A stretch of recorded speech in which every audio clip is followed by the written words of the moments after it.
अभी पूरे पेरेंट्स को ये मैसेज आया है कि security assembly is being conduct at the school premises in view of some anonymous mail. मतलब कोई शॉर्ट अनजान मेल सर्किट आया हुआ है है, को, उसके वजह से सब बच्चे बाहर आ गए। को बाहर भेजा है इन लोगों ने। क्या है मैसेज स्कूल की तरफ से आया है। घटना का कुछ पता ही नहीं चला। हाँ, बट अभी तक के स्कूल से आपको कुछ रिस्पॉन्स नहीं मिला है कि क्या हुआ है क्या नहीं, बच्चों का कुछ ऐसा प्रॉपर पता भी क्लियर नहीं समझ में नहीं आया है।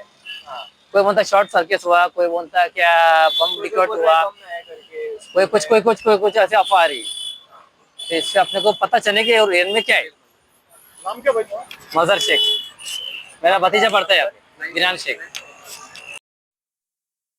फोन शाळेतून आलेला आहे नाशिक कॅम्ब्रिज स्कूलमधनं की तुमचे पोरं जे आहेत ते शाळेत बॉम्ब सापडला आहे, अफरातफरी झाली, त्याच्यामुळे तुम्ही येऊन तुमचे पोरं घेऊन जा.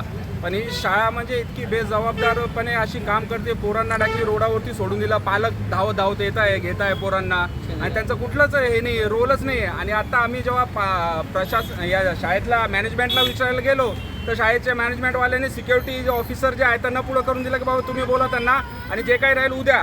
पण हे जोपर्यंत हे शाळेतून आम्हाला क्लिअर मेसेज येत नाही की ही घटना काय झालेली आहे किंवा काय, आम्ही आमचे पोरं उद्या पाठवणार नाही. ही शाळेत तुम्ही सांगून द्या, किंवा यांनी जोपर्यंत लेखी जसा मेल आलेला आहे तो मेल म्हणा, किंवा शाळेनी आपल्या म्हणजे ऑथराईज पर्सन लोकांना जोपर्यंत पाठवणार नाही की बाबा ही गोष्ट चुकीची होती का खरी होती, तोपर्यंत आम्ही आमच्या मुलं पाठवणार नाही. कोणाला मेल आला होता? पालकांना मेल आलेले आहेत, मेसेजेस आलेले आहेत, कॉल्स आलेले आहेत, शाळेतून फोन पण गेलेला आहे. आणि किती लोकांना मेल आला, किती लोकांना कॉल आला? आता तुम्ही बघू शकता सगळे पुन्हा शाळाच रिकामी झालेली, तर इतक्या लोकांना फोन आणि कॉल्स गेलेच असतील ना.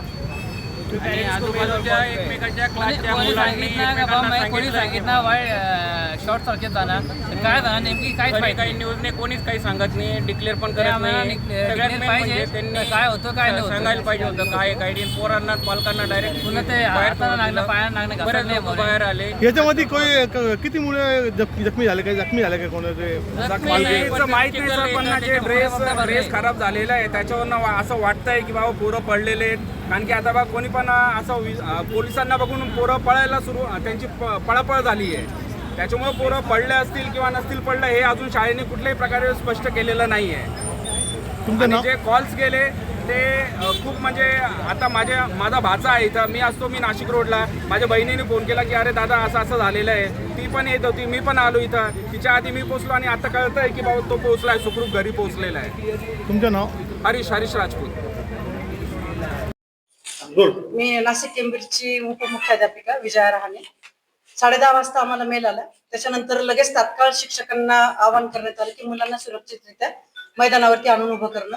त्यानंतर लगेच पोलीस स्टेशनला प्रिन्सिपल सर गेले, तिथे ती तक्रार नोंदवली आणि अवघ्या 10 मिनिटांमध्ये लगेच श्वान पथक आणि ह्या पोलिसांची पण एक कमिटी आली. त्यांनी सगळ्यांनी सुरक्षितपणे सगळं चेक केलं. 1 तासानंतर त्याचा शोध घेतल्यानंतर काही एक सापडलेलं नाहीये. पण पुढची जबाबदारी अशी की आता मुलांना 1 तास बाहेर मुसळधार पाऊस येत होता, सुरक्षितरित्या मुलांना बसमध्ये बसवण्यात आलं. व्हॅनवाल्यांना सांगण्यात आलं की ती मुलं आहेत ती सुरक्षित 10:30 वाजता. त्याच्यात सगळं आहे. व्हॅनवाल्यांनाही मुलं व्हॅनमध्येच बसवायला लावली. पालकांना लगेच सूचना दिल्या गेल्या की शाळेच्या गेटवरती येऊन मुलांना घेऊन जाणं, जे पालकांसोबत येत आहेत ते. बसची मुलं सुरक्षित बसमध्ये होती, त्याच्यामुळे अशी काही चेंगराचेंगरी झाली नाही. सगळे चुकीचे मेसेज पालकांनी पसरवलेले आहेत आणि शाळेमध्ये अशा काही दुर्घटना झालेल्या नाहीत. Nashik Cambridge high school Wadala Pathardi road Nashik या ठिकाणी काल रात्री पहाटे 1:15 वाजताच्या दरम्यान त्यांच्या ऑफिशियल ईमेल ॲड्रेसवर एक फेक मेल आला आणि त्या मेलमध्ये त्या ठिकाणी बॉम्ब असल्याची माहिती होती. त्या माहितीच्या अनुषंगाने आज सकाळी शाळेच्या व्यवस्थापनाने पोलीस प्रशासनाला कळवले आणि त्यावरून पोलीस प्रशासनाने स्टँडर्ड कार्यपद्धतीप्रमाणे आम्ही आमच्या बॉम्ब स्क्वॉड BDD स्क्वॉडला पाचारण करून, डॉग स्क्वॉडला पाचारण करून संपूर्ण शाळेची घातपात विरोधी तपासणी जी आहे ती केलेली आहे. त्या ठिकाणी कोणताही संशयास्पद वस्तू अगर काही संशयास्पद आढळलेलं नाही आणि तसे प्रमाणपत्र आम्हाला डॉग स्क्वॉड आमच्या BDD स्क्वॉडने आम्हाला दिलेले आहे. या व्यतिरिक्त सदरचा जो मेल आलेला आहे त्या मेलच्या अनुषंगाने तो कुठून आलेला आहे, कोणी पाठवला आहे याबाबतची अधिकची तपासणी आम्ही सायबर पोलीस स्टेशनच्या मदतीने करीत आहोत. नागरिकांना याद्वारे आव्हान आहे की की त्यांनी या संबंधातल्या कुठल्याही अफवांवर विश्वास ठेवू नये.